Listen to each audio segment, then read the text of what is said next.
are entering E&C's Pod of Awesomeness. So, Birdman, we're post filming for E&C. Yeah. And I got home Tuesday night. I flew through all of I had no idea, no concept of what was happening down here with the flooding. I didn't know either until you told me you almost got a tree almost fell on you driving home. Yeah, I just wasn't paying attention, because it was E&C world and immersed in it and everything. And then I landed in Charlotte. I'm lucky I landed.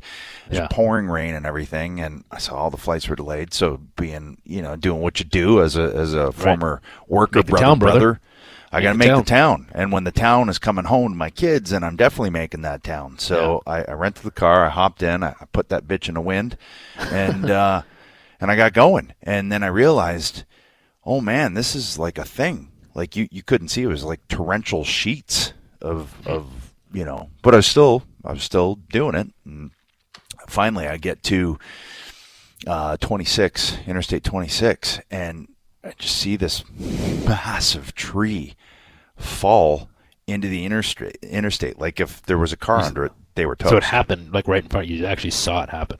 Yeah, it was right. Oh, I was just coming over the hill and I saw it. Bam! And luckily there was no cars, but it definitely would have killed someone. That was crazy. It was pretty nuts. So stuck there for about an hour and a half while they came and cut it apart. Oh, you had to sit there? Yeah. Oh my gosh. Yeah, that's crazy. Yeah, we had to sit there and wait because they had to come and saw it apart. It was a rental car, right? Yeah. You should have just ditched it and walked the rest of the way. Yeah, I was still 30 minutes driving, so it might have been a bit of a haul, but or hopped on the other side of the tree and just tried to thumb it with somebody, but they'd already be passed. Should have called me. I would have brought my helicopter down and picked you up. Oh yeah, you and Shane. Yeah. But man, home. I'm home, and because today is Thursday when we're recording this, and it's somebody's Ruby's birthday. Ruby's second birthday. Yeah, it's crazy. It goes fast. Yeah. She's two. So we went out for a nice breakfast, and she's just a little bulldozer, man. She's just no fear. Completely the opposite of Lyric. Not that but Lyric's is very cautious. She's very, she'll watch where she steps before she steps. That she's a thinker. She's a thinker. Yeah. And not to say that Ruby isn't a thinker, but Ruby will think about it after the fact. I think Ruby's more like my daughter Isla. Yeah. Where it's just, maybe that wasn't a good idea after the fact, right? Yeah. So that didn't turn out so well. Yeah. But that's awesome. So a big bash for her today, I'm sure. At the it's kind of a week from now until Saturday, and that's when we're going to do the official bash because that's when more people can come over. Oh, that's cool. Yeah. And then once I put them to bed Saturday, then I'm heading down to Charlotte for Carolina's Con.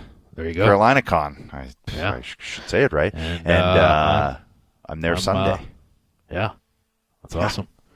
Well, we are post E&C Show Season 2 taping.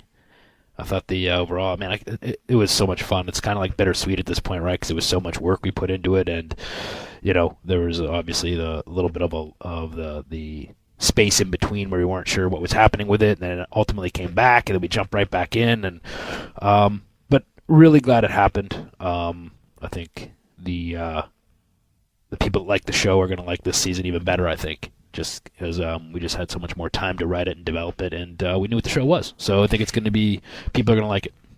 Yeah, and I think, people who maybe didn't like the concept of it last year will, it's different this year. It's way different than well, it's the same but different. Like we don't want to give too much away, but we, all the stuff I think that people liked about the first season is still there, but we also took it to places it hasn't been yet, which was pretty cool and fun. Yeah. It was. And every episode, I slap your ass somewhere in there, so the fans. There's no ass slapping. There's no ass slapping whatsoever. A lot of cameos, but it was a good time. You don't realize until you kind of step out of it. It's like, man, that was kind of all-consuming. But it's good to be home. Good to. You're not going home though, huh, Birdman? I'm not. No, but also think about it pod-wise, right? Like, we'd be shooting, and then it'd be Thursday night at 8 o'clock, and we're like, oh, guess what? We haven't done a podcast yet. So Not that we were forgetting about you hosers. No, but I mean, it was just like we were so consumed with everything we were doing, then we'd, come back to the hotel, and we'd no matter how tired we were, we'd spit it out for you. Yeah. The hosers. Spit out some fucking marks and something to listen to every Friday. Here we go. Ooh, ooh. But yeah, no, I'm not. I got my enlightenment in front of me. Oh, do you? Guess what I'm drinking? So it's going to start kicking in because we're going to do a Q&A this week, so that'll start kicking in by about the fourth question. Look out. Yeah. I'm drinking a Kavita sparkling probiotic drink. Yeah, trying to clean out my insides. Your toilet later. But which obviously this week with the Q&A, it's you just got home and you have your daughter's birthday, and then I am heading to the airport pretty much as soon as we're done this, and I'm going to London for a month. So yeah. There's that. There's that. There's all of that. You're going to be over there for the next month doing the pod. So that I might just stop people on the street and interview them for this podcast. Yeah, just some British hosers and just say, hey, what's up? One thing I really want to do, and I might throw it on my Twitter one night because I don't want to do it alone, and I want to go on the Jack the Ripper tour. You want to do that alone? I don't want to do it alone, so maybe I'll just when I go, I'll just tweet. I'll be like, hey, I'm going on this tour at this time. If anybody wants to go with me, meet me there. Maybe that'll be fun. Maybe. There you go. I don't know. That's a way to maximize your social media potential. Right. Right? Maybe that's what I'll do. There you go. I think Big game time decision. To give away UFC tickets. He'd say, meet me here, and then 2,000 people would show up. So you might have... Well, I'll get them some good business that night then. Maybe you'll let give me in them for free. Some good... Yeah. That's what I mean. Maybe they'll let me in for free. Oh, that's what you're going for. Okay. It's also you don't have to pay for a Jack the Ripper tour. Right. So I'm sure it's expensive too, so wouldn't want to hop off your wallet for that. So shall we start this Q&A before? I guess we should. I mean, we gotta. Let's fucking do it. Yeah. I'm gonna. I'm always prepared, unlike you. So at G Samuel 82 had an interesting query. Yeah. When you were a tag champ, this is for both of us, did you own a specific belt? Were you particular in which belt you wore to the ring, or did it not matter? This is actually pretty funny. It is funny because when we first won the tag titles, they were the style that I prefer still to this day. The old school originals, the Demolitions, the Heart Foundations. Yeah, the British Bulldogs, all the tag titles, man, the real ones. And the ones, Yeah, so there was one that had a white scuff mark by the big plate on the front, on the leather. There was a white little mark on it, and that was yours. So whenever, if the ref handed us the titles and I had yours or you had mine or whatever, we would, even if you watch it back, we would always pass the one to the other one before we held them up. We would always make sure to look for that. Speaking of white marks, yes, it did matter to us. Yeah, so it really did. We would switch off and make sure that's yours. Yeah. So good question, G. Good Samuel. question. Here's one. Is there from Ralphie at Ralphie Ramon? Is there any particular foods you or Edge used to eat before matches to fuel up? No, I try not to eat. Personally, I tried not to eat before because, nobody needs to see a bacon strip in there. Or, one slide. So this is what I did. I would stop eating around 3 in the afternoon. Okay. At if the show started at 8, 2:30 or 3, I'd stop eating. Yeah. And then I had a weird routine. I wander. I can't sit still. So I wander all over the place. I would do, I still do that. Okay. So, as you know, by shooting E&C, I could never just sit there after I wander away. Where's Jay? There's going to be a lot of outtakes of where's Jay? Eyeballs on Jay? Where's Jay? Any eyeballs on Jay? I just wander. I can't help it. It's what I do. And because I can't sit still when my mind is working. You got the wanderlust. Yeah, so I would drink a black coffee. I would sip a black coffee. Probably had 2 or 3, within, the 2 hours leading up to when I'd go out, and I just wander around and drink and sip a black coffee. That was basically that was my fuel. That's what I did, brother. Yeah. Yeah, coffee was pretty much it for me too. Because here's the thing you have to remember. You then have to throw on spandex. Yeah. So it's not like you're going to, carb up or something. Because, HD and spandex are not a good tag team for you. And for anybody, for that matter. But especially if you just crammed a bunch of food down your gullet. So I'd wait and eat after. Although I do think back to like when I was in my 20s and how much I ate then and how much I could put away then. Gosh. Crazy. Because we would go out afterwards. I would like order 2 steak dinners, like 12 egg white omelets in the morning. Yeah. And lunch and everything, and protein shakes and protein bars in between. Just, yeah. Yeah, can you imagine like trying to do that now? Like, oh my God. I would be 320 pounds. Yeah. And not a good 320. No. This one I want to read because I actually saved this one from our last Q&A. Oh, look at this must be a good one. So I just thought it was an interesting one. This is from Garrett Jadola. I don't know if I said that right. Garrett. Jadello maybe? Garrett it is. Garrett 6. Yeah. Garrett, you know. So it says, like football players exchange game jerseys to their opponents after games, do wrestlers do anything like that? Ooh. And I thought that was pretty interesting because I have been, and I've talked about this before, I was always really bad at saving memorabilia, and I wish I was better. I tried to get better in my last few years. And I have done it on a couple occasions, but I know, like, for you, like when you had your match with Taker, and like you've been better at exchanging things and doing things like that than I have. And I wished, like, for some big moments and big matches, looking back now, and someday I think I'm really going to regret that I didn't do more of that. Yeah, honestly, the only time I've exchanged, kind of gear with someone is that WrestleMania 24 with Taker. And I gave my kick pads and my my tights from that, and I got his gloves, and it's pretty cool. I'm glad that I have that memory, but I saved everything, like all my gear over the years. Yeah, I have all my gear, trench coats, all of that stuff I've saved. It's all like packed away neatly and tightly in vacuum sealed bags and all that stuff. And one day, if the girls decide they want to do something with it, or if they want to, give it away to charity, or if they want to, buy a slushie with it, I don't know. But it'll be there. Yeah. It'll be there, bird. Ooh, but that was a good question too. There's some good ones. Yeah, those are good ones. Yeah. Yeah. Edge. Yes, Christian? This time of year brings us 2 things. What's that? Graduations and Father's Day. And guess what? We're both fathers, and we both graduated. Isn't that crazy? Barely, but yes. And the gifts that go along with them. Wow, man, before you buy Dad another tie or that grad a balloon that will probably float away, ask yourself this. Does my dad or grad like wings or sports, or better yet, both?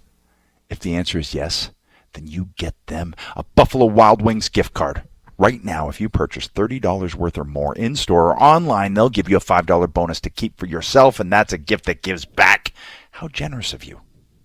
Buffalo Wild Wings. Wings. Beer. Sports. Terms and conditions apply. Hey, don't forget to tune into UFC Unfiltered next week. We have Dana White calling in. Yoel Romero is going to be in studio. Colby Covington is calling in. CM Punk is calling in. Kamaru Usman is going to be in studio. We got a great week ahead. Let's hope. Check it out on Apple Podcasts or wherever else you get your shows. Not my business. Just listen. What up, everybody? This is CJ McCollum from the Portland Trail Blazers. And here's a little taste of what we talked about on this week's Pull Up Podcast. Cavs, Warriors. It's going to be extremely tough to beat the Warriors. It's hard to beat them 4 times, especially when they have home court advantage, and especially when you're not sure what type of production you're going to get from the other cast members. It's not going to be what LeBron does. It's going to be what the supporting cast does. 35-point triple-double is something LeBron is capable of. He's done it in past years, and his performance in the finals has been out this world. There were some funny things I seen online. One of them which basically talks about how well LeBron's been playing. He's basically like a machine. And if he gets any type of help from his supporting cast, the Warriors will still win in 5. Check out the Pull Up. Subscribe and listen every week on Apple Podcasts or wherever you get your shows.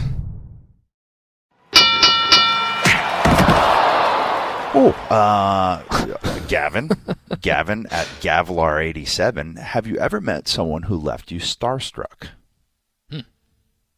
That's a good question. And I can honestly, I think twice where I was, actually, let's say 3 times. I think the first time I met Hogan, just because Hogan was my reason for getting into the business. He was, this larger than life entity. Like, it was just I don't know. It was kind of surreal at first. So there was meeting Hogan, who could have not have been more, just down to earth and super laid back, and James Hetfield, lead singer of Metallica. For those that don't know, if you're living under a rock, James Hetfield, because I don't know, he's the mighty Het, and growing up listening to Metallica, and you hear the voice, and then you meet the person. It was, again, just kind of surreal, I guess, would be the way I describe it. Yeah. Meet and kiss, because again, meeting, just another kind of surreal experience. And I actually, when I met Kiss, I was with Hogan. So 10-year-old Adam's little brain is just working overtime and exploding because I'm standing there with Hulk Hogan meeting Kiss. Like, doesn't get any cooler for little Adam up in Orangeville, Ontario. Yeah, I would also say the first time I ever met Hulk Hogan, I mean, obviously same thing, I had a life-size poster of him up in my room, idolized them as a kid. And when I'd moved to Tampa, I remember I went to a Kid Rock concert, and I was in one of those boxes, like the skybox type things. Yeah. Not in the crowd. So I walk in, I had no idea he was there, and I hear this, "Hey, brother," and I turn around, it was him. And I was like, holy shit. Like, I couldn't believe he was standing there. I just got brothered by Hogan. Yeah, I just got brothered. And so we start small talk, and he said, hey, he said to me, he said, hey, you need to take a picture with my son. He loves Edge and Christian, and he won't go to sleep until he sees you guys. He won't go to bed until he sees you guys come on the show every Monday. And so I was like, yeah? Okay, sure. Like, that blew my mind. So took a picture of the son, and like I said, he couldn't have been cooler, couldn't have been a nicer guy. And so that was that. And years later, when you were teaming with him and you were wrestling against me and Lance for the tag titles, I got hulked up on. Like, how fucking crazy is that? Like, my favorite part same of thing, that. The kid in me is freaking out, going, I can't believe I'm getting hulked up on right now. Like, I probably had a smile on my face from ear to ear that I was about to get my ass kicked by Hulk Hogan. Like, it was the best thing ever. And as I was about to say, my favorite part of that, I hand him the hot tag for him to blow the hot tag on you guys. So I'm looking over the apron watching this because I know, it's big for both you guys. And I swear to you, and I could be wrong, and someone may verify this, or they can ask Hulk if he actually does this, or maybe he doesn't even realize he does it. But as he says Hulk up. Yeah, he says goes, it. Hulk up, Hulk up, yeah, Hulk up. Like, he's crazy. He's hulking up, man. Yeah. And I saw that, and that was the first time in all the times I've teamed with him that I wasn't down selling. I was like, I want to watch this one. I want to watch Jay feed this comeback. And sure enough, Hulk up, Hulk up. Yeah. So there you go. There you go. And then I think here's the a other good one. I was just saying the other starstruck one was I was backstage in L.A. and I walked around the corner and Rob Reiner was standing there with his son and his family. And I was like, oh shit, Rob Reiner. So I said, oh, excuse me, Mr. Reiner, I just wanted, and he cut me off and he goes, Christian, how are you? I was like, oh, I'm good. And he said, oh, we're big fans. And he started like telling me about like the storyline I was doing at the time. He goes, we watch every Monday. That's our thing. That's what we do as a family. And I thought that was the coolest thing. And for those that don't know, if you Rob Reiner played Meathead on All in the Family, and from there, then directed This Is Spinal Tap, Princess Bride, so on and so on and so on and so on. And so on. Yeah. So, so this is good. Tim W at Thrashist, which will, since he's at Thrashist, this question will make more sense. E&C Pod Q&A, your choice. What is your favorite metal band or favorite entrance music? Also, any chance of a birthday shout out? It's today. # this old Mark. Hey, you old Mark, we're older than you. Same day. So yes, happy birthday to you, Tim W. Thrashist. Fucking Mark. enjoy it. You old Mark, you. Yeah. Yeah, Tim Thrashus. That's your new name, man. I just changed your last name. That's Favorite great. metal band? I can't do it. I can't just say one.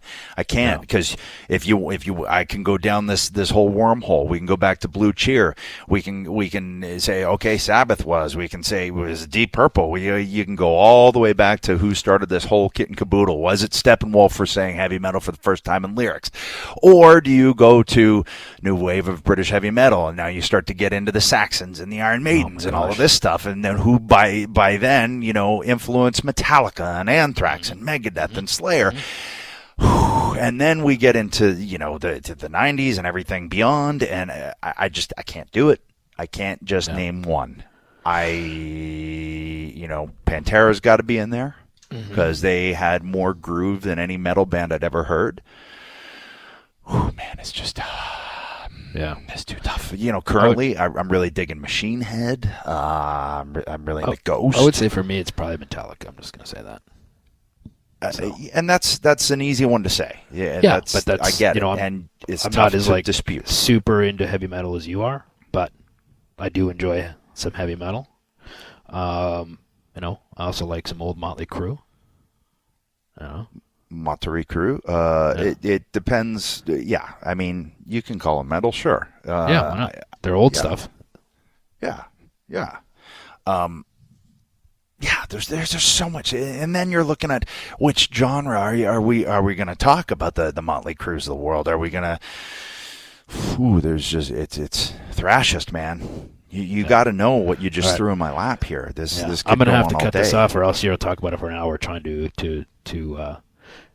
reason why certain bands are number one or not number one. So we'll just say it's open-ended for you. For me, it's Metallica. Ross with an A. You cut it, man, because then you could start saying Soundgarden, Alice in Chains. Oh, I like Soundgarden too. Temple of Dog. Ross with an A. Gonna break my rusty cage. At Tyler_Durpin wants to know, are you guys gonna get a chance to watch the WWE United Kingdom Championship tournament at Royal Albert Hall and give us your opinion on it? Well, here's the thing. I think I'm going to be in London when it's going on. Maybe I'll buy a ticket and show up and just watch it. Maybe I'll do that.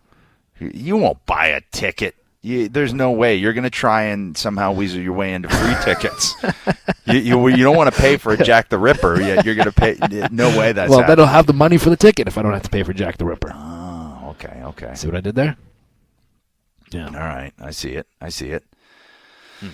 When is it?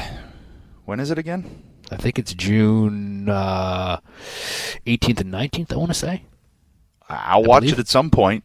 Yeah. That's the best I can do these days. Yeah. I will watch it at some point. And it might be 4 months after the fact, but at some point I will. Hey, DOW Dits on Wrestling said this one's for you, Christian. Whoa. Who would win between TNA World Champ Christian and WWE World Champ Christian? The growth and confidence gained from the TNA run at ECW would have me in the WWE Christian's corner. It's a good question. Definitely, one of the things that when I went to TNA, it was, even though it was a smaller scale than what WWE was, I needed the chance to know if I could work at the top of the card and stay there. And I knew that I would get that opportunity when I went. So it was very big to me. It did give me a lot of confidence. And, they showed a lot of confidence in me in putting me in that spot and kind of let me sink or swim. And I think that it gave me the tools that I needed that helped me and made me kind of grow and mature. So when I came back to WWE, I feel like I was a different performer than I was when I left. So you didn't answer the question. What was the question? Well, who would you think would I don't know. Fuck, it's a work, brother. I don't know. Oh yeah, but brother, we're fantasy booking here. Oh, okay. And we're Well, yeah. I think I don't know. I guess world champion Christian, okay. WWE world champion. All right. World heavyweight champion. Yeah. Why not? Yeah. Since you answered a question and asked a question of yourself, now I guess I'll do the same. Chris DiFrancesco Chris DeFrancesco asks, can you talk about your rivalry, easy for me to say, with Shawn Michaels in 04-05? You guys had a few tremendous matches. Can you take us through creative of that rivalry? You know what? I think that was coming off of like the Cyber Sunday or Taboo Tuesday, whatever that interactive pay-per-view was, I think, where they voted, the fans voted as to who would face Triple H in the World Championship match. And I think that's where that whole angle started, and that's when I was first starting to kind of turn heel and lose it a little bit and just be completely solely focused on, the world title and that being the, everything for the character. And Shawn was kind of the first guy that I worked in that incarnation of the character. I think worked a Royal Rumble opener and, had a lot of fun. And then we had, I think, a street fight on Raw. I want to say it was in Providence or something like that. But I always really enjoyed working Shawn, obviously. We had a lot of house show matches randomly throughout the years that just kind of throw together. I remember one in like Laredo, Texas, and it was him and I for the world title in Laredo. And, that's a hot arena. I think it's like a maybe 8,000 to 10,000 seater. So there's good ambiance and sound in that thing. And I remember we just went out there and put in like 35 minutes and just a lot of fun, just to be able to go out there and go, all right, Shawn and I can just wing this. Let's see what happens. And, so it was always a lot of fun, but I don't know how much creative was put into our angle per se, except that I was, the angry, guy who felt who felt he should be world champion. And I think Shawn was kind of given the challenge from creative to try and get this kid over to the next level. See if it can happen. Because if it doesn't happen with you, then it's probably not going to happen, right? Kind of thing. So now I know that was the challenge that he was given to see if this could work or not. So I mean, I guess that he helped me prove that it could. So thank you, Shawn. Yeah. Well, this one is from John Newton, which I assume is not our Giovanni childhood Antonio? Friend Johnny Newton. No. Maybe it is. Maybe it is. I don't know. I don't think it is. I think it would say Johnny, not John. True. But, whatever. This is at Newt928. What's your best memories of working the Indies, especially Detroit? Well, I mean, the Indies were obviously way different than they are now when we were kind of up and coming, right? Obviously, before social media, where you could use that stuff to promote yourself and show videos and all these sorts of things. I think guys and girls can make a real living now working Indies, whereas we really couldn't. We had to have a side job or do something else on the weekends. But I just remember, being able to. I always just wanted to work with people that had more experience than me, and see what other people were doing, what was working, what wasn't working, and just use that as my kind of canvas to kind of start to paint a picture and to see what looked good and what didn't, and how I could get better. I always made sure that, and we all did, that we camcorder. We had a camcorder and we record all of our matches, so we'd always record those and then watch them back just to see what we could do better and how we could improve the next time we went out. So I just always looked at it as getting ring time, and wherever I could go to get it, I went and got it. And Detroit was one of those places where we kind of made a little name for ourselves down there with a couple of the promotions, and we were down there at least every month, and we'd go down and we'd stay at Rhino's place, and he lived there with his brother, and we always go down there, and I think you and Rhino shared a bed, and I slept on a cot in his bedroom, and his brother always made us laugh, his brother Jimmy, and those were some fun memories. I just remember going down there. He worked at a gym at the time, so we'd go in and he'd let us work out for free and do all these things, and just fun character building stuff that you're having fun learning kind of on the job, right? Yeah, and one thing I didn't fully, I guess, looking back, grasp, it was how many people that, at least I in particular, because, and I know you did too, I just don't remember. didn't remember personally working these people until I saw clips or someone mention it. So I definitely wasn't paying attention to anyone outside of my deal if I didn't remember mine. Anyway, so I just saw a clip of Joe and I working Reckless Youth and D'Lo Brown in Detroit. Yeah, I remember that. I do now, but if you had told me I wrestled D'Lo before WWE, I wouldn't have remembered that.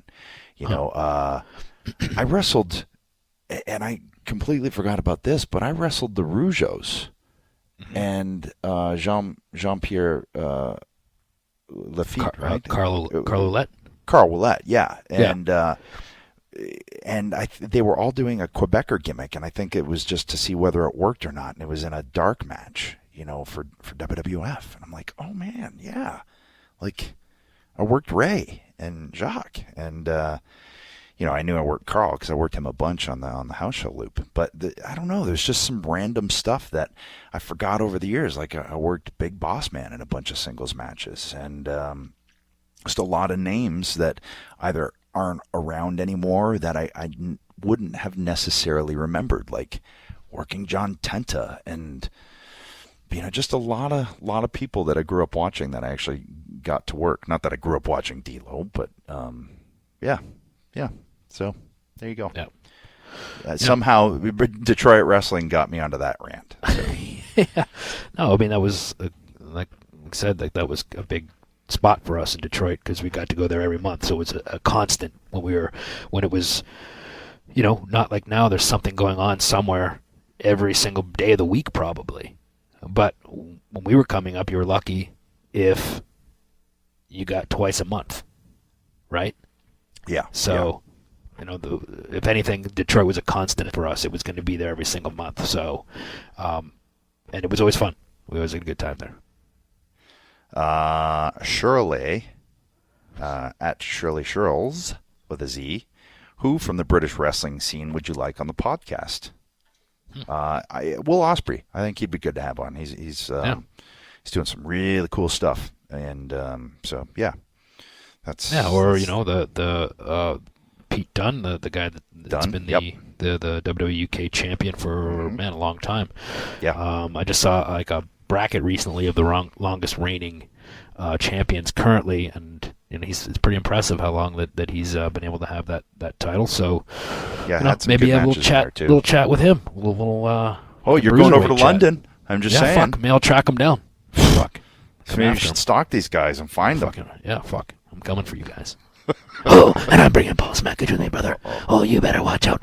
Oh, that WWE UK Championship isn't safe, brother. I don't mind making the trek from Grapevine, Texas. Oh, all the way to the UK, brother. I'm going to jump in the water. I'm going to jump in the pond right now and start swimming. Oh, I don't like getting on planes, but I don't mind swimming. Oh, I'll get my cardio in for the day, brother. Oh, I might roll up a shark. I might roll up a whale. I might roll up an octopus because they got 8 legs. Oh, you figure that one out, brother. And I'll hold them down to the mat. And when I get to the UK, oh, Pete Dunne, you bruiserweight, you look out because I'm the roll-up weight, brother. Oh, I'm going to take you down, and I'm going to hold your shoulders down, and I'm taking that title. Wait. So, did Paul Smackage just call out Pete Dunne? Fuck, I guess he did. He's gone now. There he goes. There he goes, everybody. You heard it, Dunne. Look out, bruiserweight. You may get Paul. Yeah. You may get small package. Paul hot. Yeah. Right after he small packages an octopus and does the backstroke to England, apparently. Look at this from Kayla Smackage. If you guys could recast Saved by the Bell with the 3 of you and whoever else, who would be who? All I'm going to say is maybe you should watch the E&C show that totally reeks of awesomeness. Season 2. I'm going to leave it at that. Spoiler alert. I'm going to leave it at that. Eric J. Lund at Airloo. I hope I said that right. Airloo. Anyways, listen to the latest E&C pod. You're welcome. Oh, well, thanks for listening. Seems your boy Tommy Blacha might have some stroke at Adult Swim. He probably would put a good word in for you, so would you want to develop a show for Adult Swim, and what would the show look like? Fuck, I mean, yeah. It probably look like the E&C show. It totally reeks of crazy, yeah. It'll probably be even more crazy than that, but yeah, I mean, Yeah, sure. Although animation would be fun, I think. We'll fucking rocket strap Adult Swim. Right? Fucking put them on Put them on the map. Yeah, put them on the map. What's your favorite Canadian TV show? It's got to be Trailer Park Boys, but you could say Just Like Mom. You could say Polka Dot Door. You could say Mr. Dressup. Friendly Giant. You could say all of those. You could say, Mr. Hockey Night in Canada. You could say Mr. Dressup. You could say the old game show that Alex Trebek hosted, Pitfall. Whoa. Yeah. Wow. That just fucking blew your mind, didn't it? Well, I don't know. I thought I was going to blow your mind with Fergie Oliver and Just Like Mom, but apparently not. So. Also, what was the one, Definition? Oh, my gosh. Remember the show? Game Bizarre. Show? Oh, yeah, Bizarre was amazing with John Biner. SCTV. And, Super Dave Osborne. Backing up here, for the show Definition, it was a game show, right? Like you go on there to compete and win a prize. And at the end of it, your fucking prize was winning encyclopedias. Yeah. Like, it's like, I'm really going to do this to win some encyclopedias? Like, can I sell them at least after and get some money for them? Like, I don't know. People usually compete for something else. Like, not even a donation to a charity or something. It's like, no, here's some encyclopedias. Have fun. Yeah, Wheel of Fortune, you're playing for boats. You're playing for cars. Yeah. Here's this set of encyclopedias. Wow. It's riveting. High budget. Kids in the Hall. I mean, there's a lot of good Canadian TV over the years. What is it? This hour has 22 minutes? Yep. Is that another one? Yeah. We're focusing mainly on comedies, it seems. But yeah. Well, I mean, that kind of goes without saying. There was also, Degrassi, right? Oh, yeah. Yeah, Degrassi Junior High. Snake. Wheels. Yeah. Man, Joey Jeremiah, who also is, funnily enough, I work with him. He helps book me on some Comic-Con appearances. Here we go. Yeah, he's a good dude. Put yourself over. Oh, I guess you weren't. Okay. And what else? Beachcombers? Come on, fuck. Oh, Beachcombers, yeah, I mean, relic. Yeah. But I think there we go. There's a bunch. Secret There's Railroad. a bunch. Secret Railroad. Oh, man, Stella. Yeah. That's right. Secret We're going for days about this shit. Hercules, Rocket, Robin Hood. Oh, man. Okay. Brandon Ferris at B Ferris Verified wants to know, what are your thoughts on the Vegas Golden Knights? Do you think they can sustain the success after the first season? Yeah, I think Good question. so. Good question, though. It's a great question. And I think that obviously, if you really think about it, right, George McPhee, who's the general manager of the Vegas Golden Knights, here's the thing. Before he worked for the Golden Knights, he was the general manager of the Washington Capitals, and both these teams are in the Stanley Cup Finals. If you look at the blueprint of the team of the Washington Capitals, that's the team that he pretty much built. There were some pieces added after he left, but the blueprint, his fingerprints are still all over the Washington Capitals. But the I main think players, the Ovechkin, point, Holtby, like all these guys, right? So what I'm saying is, obviously, this guy knows what he's doing. He understands how to build a team. I think they picked really smart, and I think if you look at their draft, they also drafted really well. And they signed some undrafted players also that are I think going to be very good and could be some sleeper picks. I think they're set up well. All right, this is like me with the medal question. Can I get a word in here? Well, I'm saying that plus they, last year with teams, what they did was they traded like certain players. Certain teams didn't want them to pick players because they could take players from each team, right? So they would make trades saying, hey, we'll give you this player and a couple draft picks if you don't touch this person. So they made side deals like that. So they stocked up on draft picks. So I think they're pretty well set. I think the reason he asks this question is they're playing with a huge chip on their shoulder this season because of that kind of the team of cast-offs. Right. Or as James Neal, who plays the Golden Knights, has dubbed them the Vegas Golden Misfits is what he's dubbed. Well, there you go. So what I'm saying is maybe that's why he's asking this question. After if they win the Stanley Cup and they're the most successful, team in their inaugural season ever, although I do think a couple of teams have won the Cup in their inaugural season. If we actually look back, I think there was two other ones, if I'm not mistaken. Yeah, probably years and years and years ago. Yeah, I think we're talking like 1920, But I think there is. I think there might be. I'm just saying. I'll Googleplex it later, but I'm pretty sure there has been. Yeah. So, and I think there'll be that pressure because for they're them playing too. with that kind of anger. Do you think they can sustain that into the next season? I guess that was the point. So I see where he's coming from. Yeah, and you know what though? That could carry on to next season because people are like, oh, they got they were it was kind of fluky, or they were playing with a chip on their shoulder. So there'll be that chip on their shoulder. I think next season to prove that it wasn't a fluke in any way. There you go. Yeah. Do you guys play the WWE games from Chaos the Undying? No. No. I don't. I don't have time to play video games anymore. I mean, I've tried playing them in the past. I'm just not. I don't know. I mean, that's like whenever I haven't played video games in a few years, basically since my daughter was born. But I was a pretty avid gamer before that, and I would play other games just because, like, I wrestled. I mean, I did it so much. I just it was a way to kind of escape and do something else. So I would play. Like, I don't know. They weren't. I don't know. Like when I was a kid, it wasn't like I love the arcade ones. Yeah, I did too. Because I wanted to be a wrestler, right? So it was a way of trying to, like, I mean, they're super cool and it's amazing, but it's just, I very rarely played them just because I actually went in there and did it. So, if I were gonna play anything, it would be NHL '94, and we could possibly throw a little spoiler alert out and say there might be an upcoming episode of Up Up Down Down that involves allegedly NHL '95, actually. Yeah. Just saying. So just saying. Throwing that out there. Yeah. This is a question for both of you from Jamie Roundtree. Jamie Roundtree 1, who's an avid listener. I see his tweets all the time about the pod. Appreciate you listening. Who would you say was the most influential person for you behind the scenes in terms of guidance and advice? Michael Hayes was pivotal for us, just because he really cared and was kind of one of the first ones to really, I think, show an interest that there could be something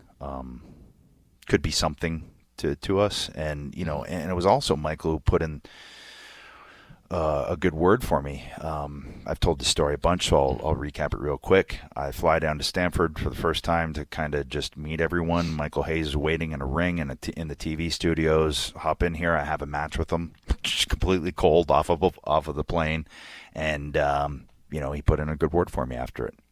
So that was all super. It was huge, and then to sit down over the years and just go over storylines with Michael and, just start writing stuff. And, that was big, especially in terms of someone who was in the industry that, was also writing TVs and everything, and just to sit there and bounce stuff off each other. I mean, Pat Patterson was huge. There's a lot. Yeah, I would say obviously all those ones that you said, and Pat definitely was one also for me. Like sometimes if I was stuck on something, or even if he wasn't necessarily the producer for my match or something, I would seek him out and say, "Hey, am I looking at this right?" And we usually had some good debates, and sometimes we just sit down. It wasn't even there wasn't even a match going on. We just start talking about stuff and debating stuff back and forth. And I just always liked the way that he liked to kind of dissect things and talk about them and kind of, and I always appreciated the fact that if you told him you didn't agree with him, he never got upset about it. He'd want to discuss it and figure out why, So, him, I also like, I think I've said it before too. I really, liked Fit Finley's, the stuff that he added, little things to matches and the way that he was, I think he gave you the freedom as far as letting you do your thing, but if he saw something like, hey, you might just want to do this one little thing here, and that would mean more than anything else, I thought he was really good at that. Arn Anderson was fun too. Arn was the agent producer for pretty much the whole Cena angle, or the Cena angle that sounded like Cena angle, though, the whole Edge Cena angle. For the matches, so he knew that he'd go, okay, what you got? And then I'd just start spilling out stuff, and then he'd always toss in some really, really neat ideas. And when we had the Last Man Standing match, it was Arn's idea to take the AA into the crowd, which I always thought was really cool and fun and different. And that was an Arn Anderson right there. So there you go. Oh, good question there. Good little question.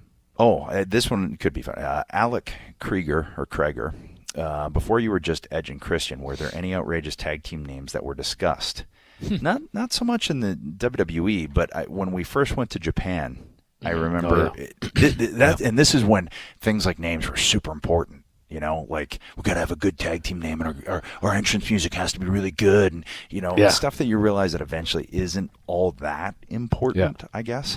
But we got to Japan. We're in Corkin. Hall was our first match, and we're about to work Corkin, which is huge. And it's sold out, and we're super excited. And they announce us, Adam and G.I., the Canadian, what sounded to me Canadian hockey. Yeah. And we both looked at each other, and there's a picture of us both kind of stopping and going, what the fuck? And because of the Japanese accents, it was actually the Canadian Rockies. But we thought we were being called Canadian hockey, which didn't really make a lot of sense. And we had the discussion in the corner as we were being announced for our first match. So the Canadian Rockies thought we were Canadian hockey. Yeah, Canadian hockey. Adam and Jay. That Adam was and it was spelled GEI, I think. Yeah, but it was also it wasn't like Canadian Rockies, like ROCKIES, like which would be the Rocky Mountains, right? Like the Rockies. It was ROCKY''S. Yes. Like we belong to something. You know? There's a lot of things going on there. Yeah. So we belong to someone named Rocky or something. But it was so yeah, it was funny, and something now we look back on and think it's hilarious. Especially got some cards, Canadian Rockies cards. But like, I mean, we had some like couple like little tag names, so Suicide Blondes or whatever it was we called ourselves. I don't think we had any other ones other than that, did we? No. I think at one point when we were kids, before we even got into business, we wanted to call ourselves the Cutting Crew. Cutting Crew was one. Yes. Yeah. That is correct. And you are correct. Try to come up with some sort of a like a face paint type deal. Well, not like, that was off of the Blade Runners. It was off of Warrior and Sting, doing that down in, I think it was UWF at that point. And I think that was kind of the in thing to do at that point. So that was hence the Cutting Crew. Right. All right, I want to tell you about Full Sail University's Dan Patrick School of Sportscasting. Legendary sportscaster Dan Patrick. I mean, we all know him. You know him from the Dan Patrick Show, Sunday Night Football, the Olympics, and Sports Center. He's teamed up with Full Sail University to offer an accelerated bachelor's degree in sportscasting. Full Sail University combines hands-on learning, immersive projects, and faculty with real-world experience to prepare students for life in the media industry. And for the Dan Patrick School of Sportscasting, they brought in some of the sports media's best to be part of the program. Longtime ESPN producer and multi-time Emmy winner Gus Ramsey, who also worked on the Edge and Christian show that totally reeks of Awesomeness Season 1, well, he's heading up the program. And sportscasting pros such as Sage Steele, Jay Harris, Bill Simmons, and many more are involved. Yeah. Students will learn sportscasting inside and out, on camera, behind the camera, podcasting, radio, interviewing, and everything else in between. At Full Sail University's Dan Patrick School of Sportscasting, you can earn a bachelor's degree in about half the time, as short as 20 months as you normally would, and you can choose to earn your degree online or on Full Sail's campus in Orlando, Florida. Right. To learn more about Full Sail University's Dan Patrick School of Sportscasting, go to fullsail.edu/awesomeness. Rye Guy at RyeGuy_13.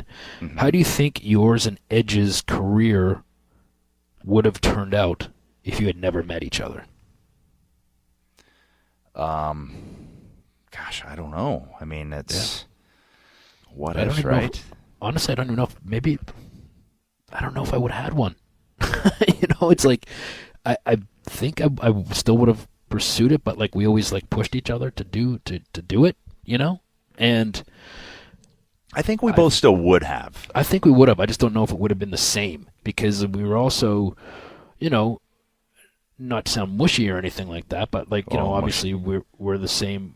We had the same goal, want to do the same things, and we're also a support system for each other, right? Like, if things aren't going so well, like, well, the other guy won't be like positive with, for the other one and things like that, or if something happened good for the other one, then you'd be like, oh yeah, that's awesome, so I think that it was more of the support system that we had kind of in place, not just with us, but the other guys in our school that kind of helped each other to I just don't know. Honestly, it definitely wouldn't have been the same. Obviously, I think I would have done it. I don't know.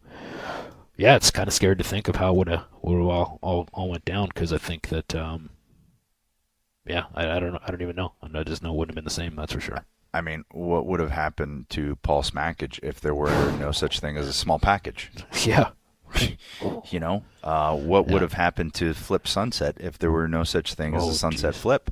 Which, by the way, we have our winner for the Flip Sunset T-shirt. Flip says that once the winner's announced, he'll come back next week and address said situation. Yeah, so we got our winner.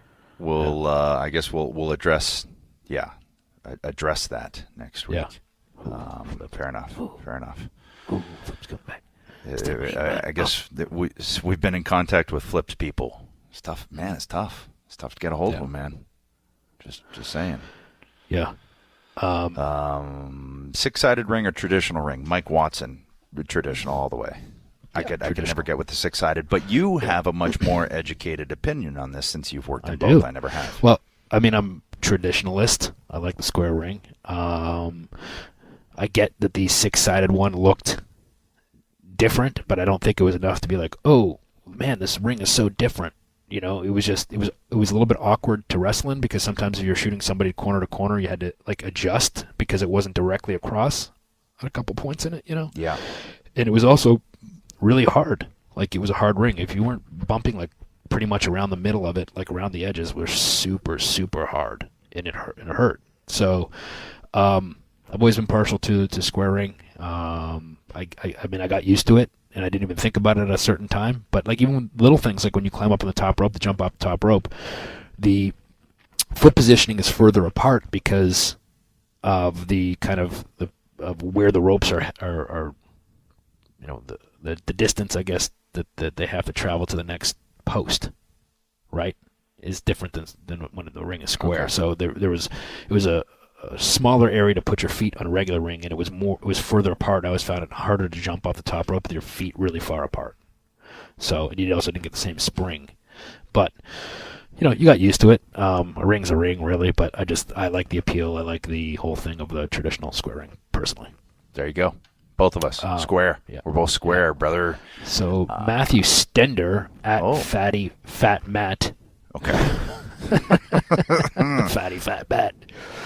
Where did Christian steal the Unprettier, and did Edge use the spear or the flatliner on the Indies? So, I stole the Unprettier from a guy named Tommy Rogers, who had a finishing move called the Tamikaze, and I don't really necessarily look at it as stealing, but I did take the essence of the move and make it my own. So I saw him do it in Japan, and I was blown away with how he grabbed the arms and spun the guy around and did the move. I was like, I couldn't figure out for the life of me how he did that. So I had it in my VCR, and I paused it, and I did the frame by frame, like pushing the button with my finger to slow it down. And I saw how he twisted the guy around. But then I also noticed that he ran like 3 or 4 steps and jumped in the air when he did it. And like a bulldog. Landed. More like a bulldog. Yeah. And it was just a spot in the match. It wasn't used as a finish. And whether he did at some point or I don't know, but at that point it wasn't. It was just used as a spot when I saw it. And so I watched it a couple more times, and then in my head I was like, man, I've been looking for a move to do where I could do to anybody, and something that was different. So I was like, well, if I take the essence of this move, and instead of running the few steps and jumping in the air, if I spin the guy when I get him turned, if I just drop my weight and make it more impactful, more like a DDT, I think it'd be more believable and more impactful as a finish, and I could use it as a finish. So that's where I got the Unprettier / kill switch. Well, and here's another little story, and correct me if I'm wrong. You used to use the TKO before it was called the TKO, if I'm not mistaken, right? Yeah. You would do the fireman's carry into basically a diamond cutter or RKO. And then Mark Marrow saw it and said, hey, can I do that finishing move? Right? Yeah. So what happened was we were training at Brett's place in Calgary, and we were training in the ring, and I did it, and he was sitting on the floor getting ready. And then he said, oh, hey, do that move again. So I did the move again. Do that move Never one more a good time. sign. So I did the move again. And so we got to talking and stuff like that, and, you know, I told him, like, I watch a lot of tapes, and I do a lot of this, and I study a lot of matches and things like that. So one night he said, hey, what are you doing tonight? I said, nothing. And he said, do you want to you want to go out for dinner and talk wrestling and stuff like that, and maybe watch some tape and stuff after. I was like, yeah, sure, let's do it. So went out, grabbed a bite to eat. He bought me dinner. We went watched some footage for a couple hours, and then as I was about to leave, he's like, hey, can I ask you a question? I said, sure. He said, that movie due. I'm going back to TV in like 2 weeks. Do you mind if I use it? There it is. Like, there's your dinner. Yeah. And I said, it doesn't matter what I say. He's probably going to use it anyway, right? But he was very nice about it. And I said, yeah, man, sure. I'll think of something else. It's okay.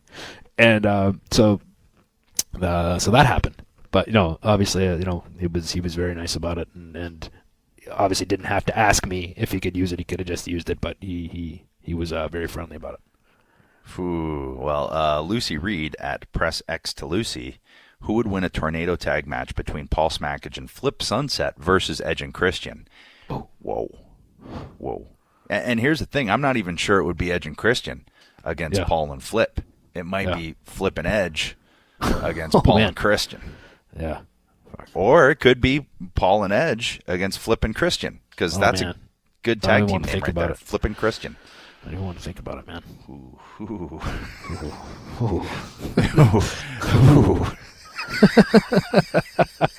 Joel Pearl at the Joel Pearl. Hell has a movie theater, but it only plays one movie. What is that movie? Where has a movie theater? Hell. Oh, Hell. Ooh. Only in Hell one movie. Yeah, holy shit. That's tough. What's the worst thing you've ever seen? Oh, I don't know. Fuck, I was just watching something recently, and I was like, this was fucking brutal. I can't remember what it was. Well, whatever that was. Yeah. I'm trying to think of what it was. That's a tough one. It's a tough one. Yeah. Yeah, I don't know. I don't know. I'm stumped. You stumped me. I'll Stump come up me with too. another. Yeah, stump me. I don't know. Okay, Steve Outlaw. For both, if you were just breaking in, would the goal be to do what Cody is doing with all the promotions, or would WWE still be where you'd want to be? Yeah, I think that, obviously, like I just talked about earlier, the indie scene is a lot different now than it was. You can, make yourself a relevant performer in the business without necessarily having TV, although he is on TV with Ring of Honor and stuff like that. But with social media, you can get a buzz and a name about you, wrestling in Japan or wrestling, for smaller promotions and things like that. So, yeah, I think that you're still, you want to learn your craft, right? And I think that, anybody's goal really, at least mine was, like, I'm just putting in my terms from when I was a kid. I wanted to go to WWE, and that's what I grew up watching. So I think that maybe, would have honed my skills, and obviously I'd do some traveling and learn some different styles and things like that. But I think for me, the ultimate goal would still be to get to WWE. Yeah, me too. I can say now, like, you used to say, I want to get there because that's where the best end up. I think that's changed in that there's a lot of really talented folks everywhere. I'm sure there always was, but especially now. But yeah, WWE, that with that as your stage, it's the cliche of the world is your stage. It really is. It's the only place where you're going to get to come out and possibly wrestle in front of 100,000 people. That's tough to not want to do, if you get into this industry. And people will say, some may say otherwise, but I think deep down, the very cockles of their heart, man, that's a tough thing to pass up. Yep. For sure, brother. Thoughts on Drew McIntyre and him possibly being the face of the WWE in the future, from Homestar Runner at Game Grumps 11287. Okay. Love Drew McIntyre. I've always been a big Drew McIntyre fan, not only personally but professionally. I think he's a good dude. He loves the business, and he's just a good guy. And I think that they had him pegged when he first came in as a potentially future top guy. I mean, good-looking guy, big guy. He can wrestle, and I think that when his first time around, he didn't necessarily understand what it was like to be a professional, and that's not a bad thing. And when he left, he got to go and really find himself. And when I say professional, I mean compete and do the things that top guys do consistently night in, night out, is what I mean by that. So he dedicated himself after he left. He didn't feel sorry for himself. He went out and he said, no, I'm going to be the most talked about. I'm going to become the best, wrestler in the world. I'm going to be a true traveling wrestler. And he did that. And he came back, and look at him, man. I mean, he looks amazing. Like he believes everything that he's saying. Another thing when I talk about being a professional, when you go out there and you believe what it is that you're doing and what you're saying, he does now. And these are all the things that he did, the little things he was missing in the first time around. So I think he is going to be one of the top guys, and I think he's going to be one for a very, very long time because he's that talented. And I wanted to talk about Drew, even if that question didn't come up. So how about that? So thank you. Yeah. I've never been a fan of the face of the WWE or one of the faces. It's like, it's such an overused cliche, but cliches are there for a reason, right? Anyway, Drew, man, he looks like a stone cold killer now. I mean, he's just packed on like this, some weight and some thickness, like kind of that man weight. That you get when you hit your 30s. He's matured. Yeah, he's not a kid anymore, which is what he was in his first run in the WWE, and not only and he'll be the first to admit it, not only from a physical but from an emotional standpoint. And you're thrust into this position that you've always wanted. It can be a lot to handle, and I think honestly, in hindsight, and I think Drew would say this: the best thing for him was leaving WWE. So that he could go and realize his potential and get a fresh start and come back looking the way he's looking, with the swagger that he has, his confidence in his promos.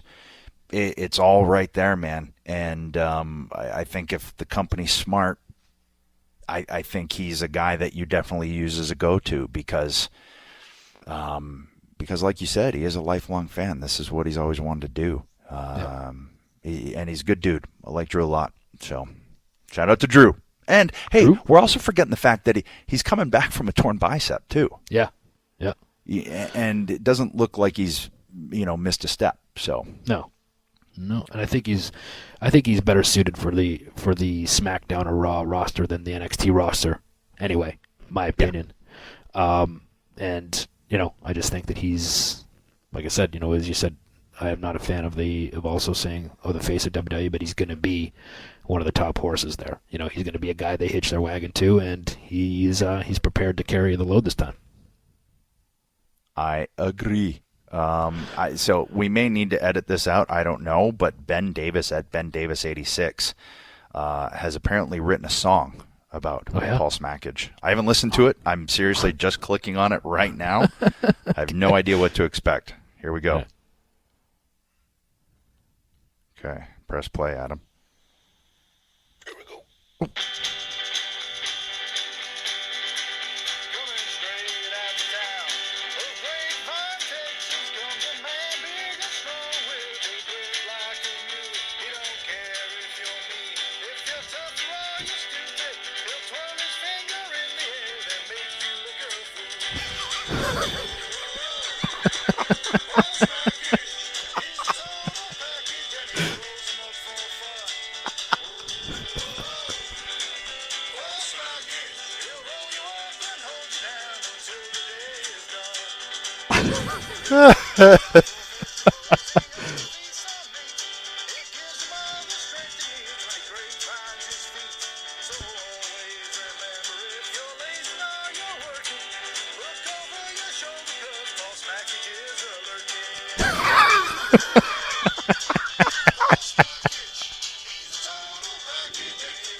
Whoa, Benny and the Banditos. Oh my God! I think Paul traditionally doesn't come out to music, but I think we can get this to him. Oh, he loves it. He needs it now. He needs that, I think. Yeah, I mean, he's the total package until the day is done. Yeah, Jeez, that's Benny and the Banditos, everybody. That's Ben Davis at Ben Davis 86. Yeah. we'll get it to Paul. Yeah, we'll see what Paul says. He left. I think he ran. I think he's headed to the water, and he realizes he's got to start swimming if he's going to get to the UK. Oh yeah. Okay, so when he surfaces, we'll make sure he gets it. I wonder if he's swimming in his silk jacket. He has a silk jacket, huh? Well, he has like a silk, like one of those silk ring jackets. Oh, okay. I don't know why. I always pictured him in like a leather tasseled vest, like cowboy. Maybe he wears both. Ooh, Maybe he wears both. Oh, maybe it's a real statement. But I don't think we're going to get any higher than the Paul Smackage song, so we should probably just wrap this up. I think so. It was a great little episode of Q&A. Yep. We'll do some more, but I got to go back because I got a little girl who's got a birthday, and she's on her nap, and she's going to be waking up, and I got to go. And I have to go to the airport. So sorry it was a short one. We will be back to normal next week because like I said, we're wrapping everything up. Appreciate all the questions from the hosers. You fucking marks never cease to amaze me with the stuff you send us. Appreciate it though. Shout out to Benny and the Banditos for the ballad of Paul Smackage. Right. I don't think he'll sue you. That was one of the questions. I don't think Sir Smackage will sue you. Also, happy birthday to Thrashist. Yeah. Sharing the birthday with Ruby. And, there we go, folks. Good episode. All right. We'll see you next week. Here we go. Coming straight out of town of Grapevine, Texas, comes a man big and strong with a grip like a mule. He don't care if you're mean, if you're tough or you're stupid. He'll twirl his finger in the air, then make you look a fool. Paul Smackage, he's a total package, and he rolls them up for fun. Paul Smackage, he'll roll you up and hold you down until the day is done. He's got no time for vegetables, he only feasts on meat. It gives him all the strength he needs when he grapevines his feet.